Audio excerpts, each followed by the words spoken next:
ما في السماوات والأرض وما تغني الآيات والنذر عن قوم لا يؤمنون وهل ينتظرون إلا مثل أيام الذين خلوا من قبلهم قل فانتظروا إني معكم من المنتظرين ثم ننجي رسلنا والذين آمنوا كذلك حقا علينا ننجي المؤمنين قل يا أيها الناس إن كنتم في شك من ديني فلا أعبد الذين تعبدون من دون الله ولكن أعبد الله الذي يتوفاكم وأمرت أن أكون من المؤمنين صدق الله العظيم وصدق رسول الأمين الكريم. یہ سورہ یونس کی ابتدا آخری آیات میں سے 6 آیتیں تلاوت کی گئی ہیں. یہ 10ویں رکوع کی آیات ہیں اور ایک 11ویں رکوع کی آیت ہے جو آخری رکوع ہے. ان آیات کریمہ کا ترجمہ اس طریقے سے ہے: اگر تیرے رب کی مشیت یہ ہوتی کہ زمین میں سب مومن و فرما برداری ہوں تو سارے اہل زمین ایمان لے آئے ہوتے. پھر کیا تو لوگوں کو مجبور کرے گا کہ وہ مومن ہو جائیں؟ کوئی متنفس اللہ کے اذن کے بغیر ایمان نہیں لا سکتا. اور اللہ کا طریقہ یہ ہے کہ جو لوگ عقل سے کام نہیں لیتے وہ ان پر گندگی ڈال دیتا ہے. ان سے کہو زمین اور آسمانوں میں جو کچھ ہے اسے آنکھیں کھول کر دیکھو، اور جو لوگ ایمان لانا ہی نہیں چاہتے ان کے لیے نشانیاں اور تنبیہیں آخر کیا مفید ہو سکتی ہیں؟ اب یہ لوگ اس کے سوا کس چیز کے منتظر ہیں کہ وہی برے دن دیکھیں جو ان سے پہلے گزرے ہوئے لوگ دیکھ چکے ہیں. ان سے کہو اچھا انتظار کرو، میں بھی تمہارے ساتھ انتظار کرتا ہوں. پھر جب ایسا وقت آتا ہے تو ہم اپنے رسولوں کو اور ان لوگوں کو بچا لیتے ہیں جو ایمان لائے ہوئے. ہمارا طریقہ یہی ہے، ہم پر یہ حق ہے کہ مومنوں کو بچا لیں. اے نبی صلی اللہ علیہ وسلم، لوگ کہہ دو کہ لوگوں اگر تم ابھی میں تک میرے دین کے متعلق کسی شک میں ہو تو سن لو کہ تم اللہ کے سوا جن لوگوں کی بندگی کرتے ہو میں ان کی بندگی نہیں کرتا، بلکہ صرف اسی خدا کی بندگی کرتا ہوں جس کے قبضے میں تمہاری موت ہے. مجھے حکم دیا گیا ہے کہ میں ایمان لانے والوں میں سے ہوں. بزرگوں، دوستوں اور بچوں، جیسا ہم جانتے ہیں سورہ یونس یہ مکی صورت ہے اور مکے کے آخری دور میں تقریباً 12ویں سال یہ نازل ہوئی ہے.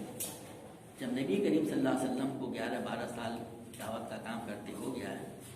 دعوت آپ کی کیا ہے؟ تمام کے تمام لوگ انسان ایک اللہ کی بندگی اختیار کریں، اسی کے طریقے پر بنیں اور نبی صلی اللہ علیہ وسلم کی پیروی اختیار کر لیں.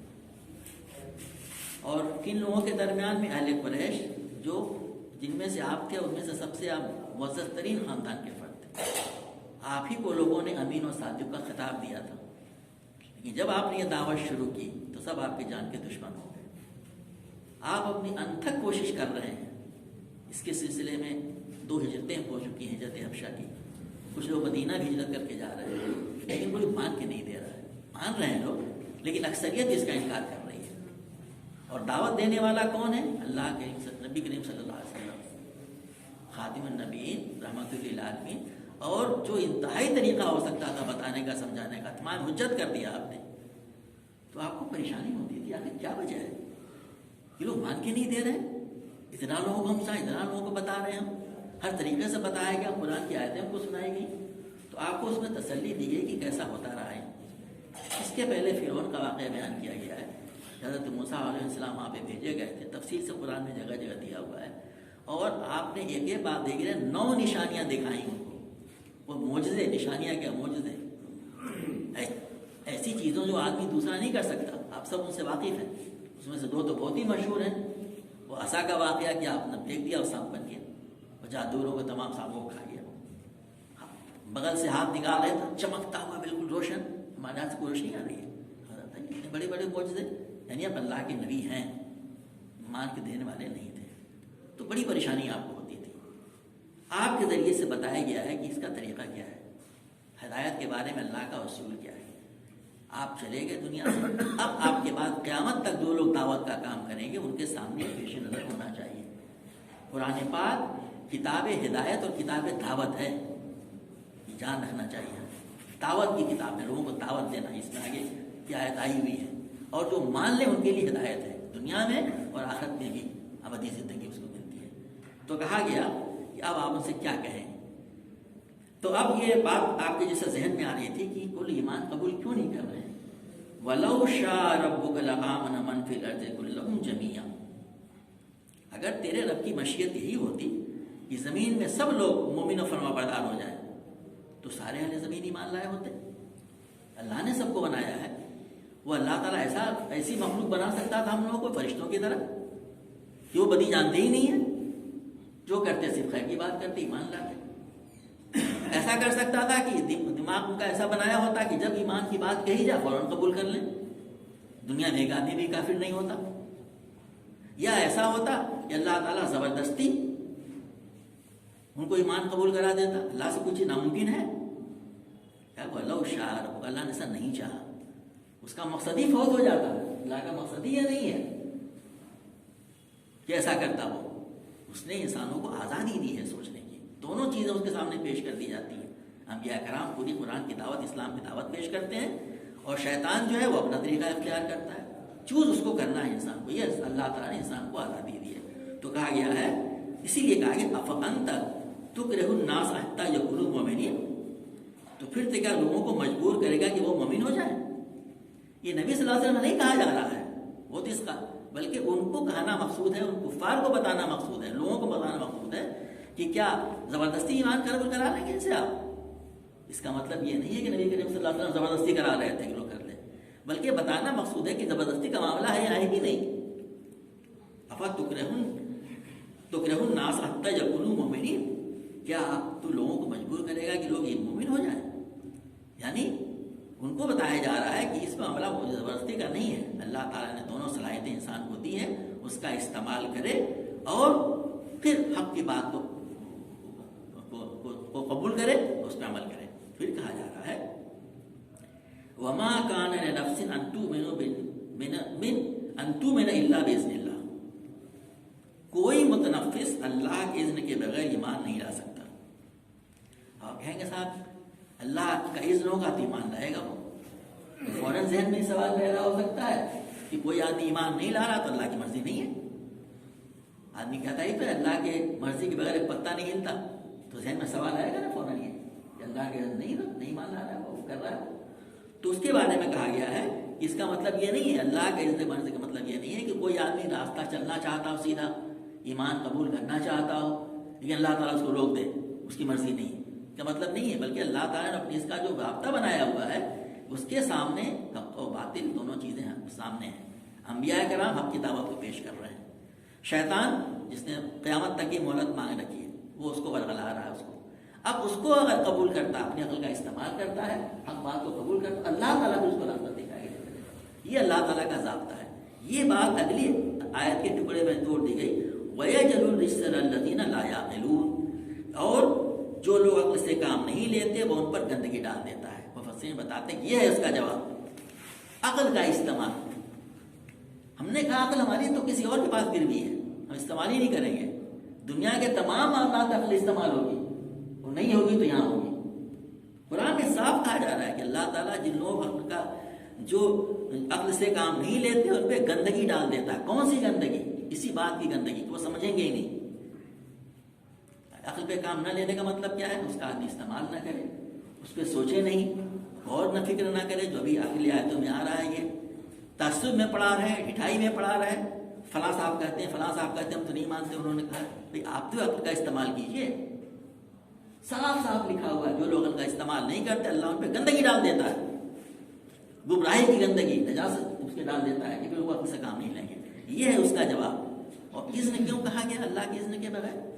اس لیے کہ جب نبی کریم صلی اللہ علیہ وسلم انبیاء کرام یہ نہیں کام کر سکتے کہ وہ مجبور کر دیں ہم آپ کو کس طرح ہو, تو کس کی مرضی چل رہی ہے؟ اللہ کی مرضی. لیکن اللہ کی مرضی کا مطلب حقیقی یہ نہیں ہے جیسا بتایا گیا کہ اللہ تعالیٰ کسی کو زبردستی راستہ تو اچھا چلنا چاہتا ہو اس کو اسے روک دے صحیح راستے سے. مطلب اس کا یہ کہ اس کو چوز اس کو کرنا ہے.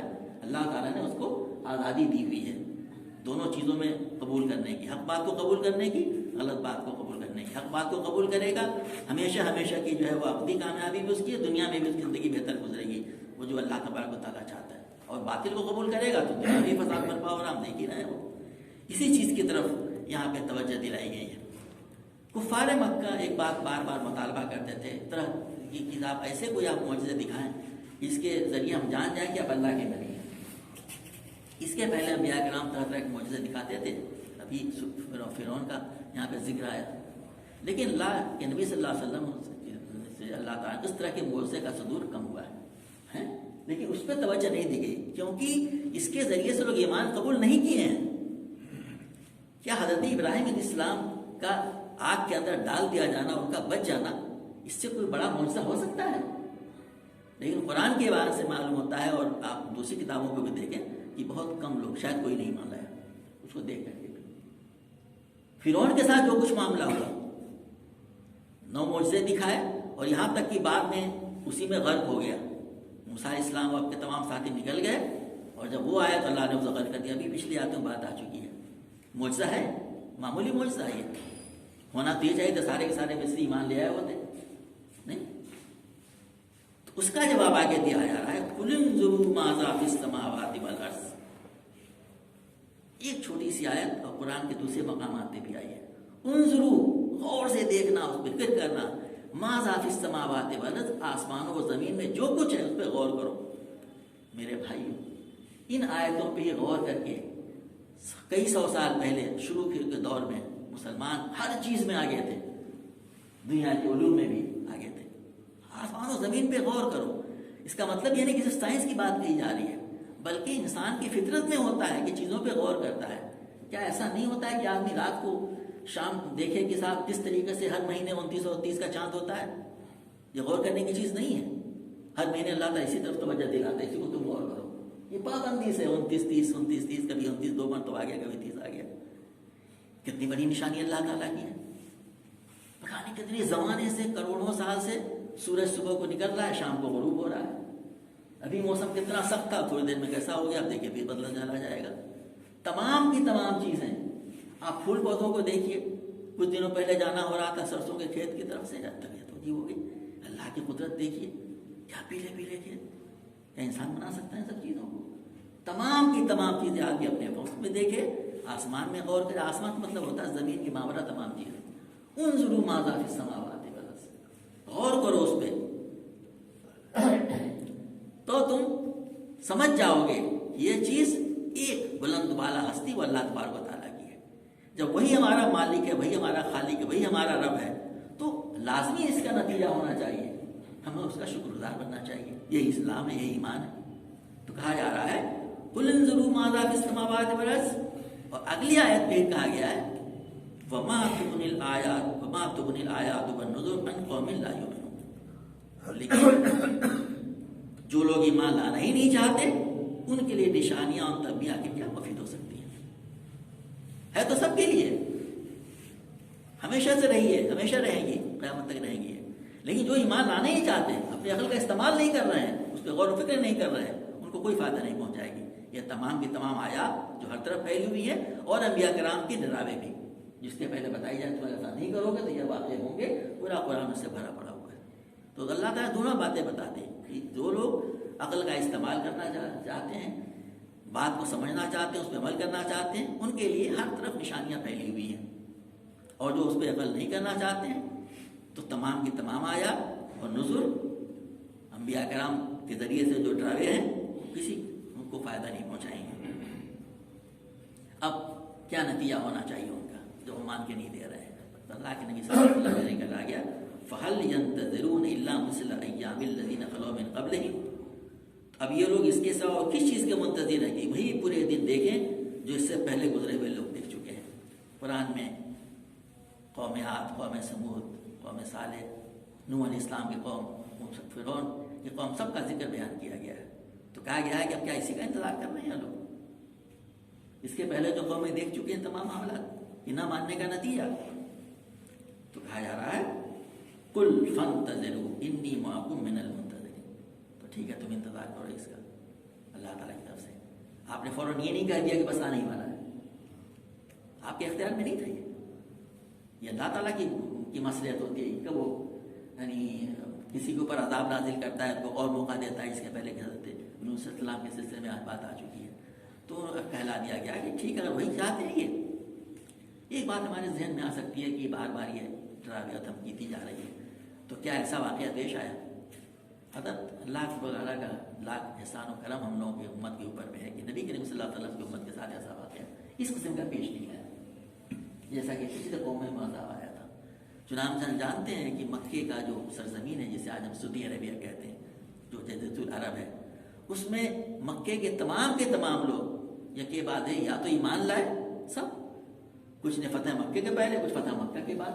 یہاں کے جب نبی کریم صلی اللہ علیہ وسلم کا وصال ہوا تو پورے جزیرۃ العرب میں کوئی بھی کافر نہیں رہ گیا تھا، اور باقی جو تھے وہ مار دیے گئے ایک کے بعد دیکھ رہے، تو سب کے سب ختم ہو گئے. اس لیے اس کی علامتی نہیں آئی.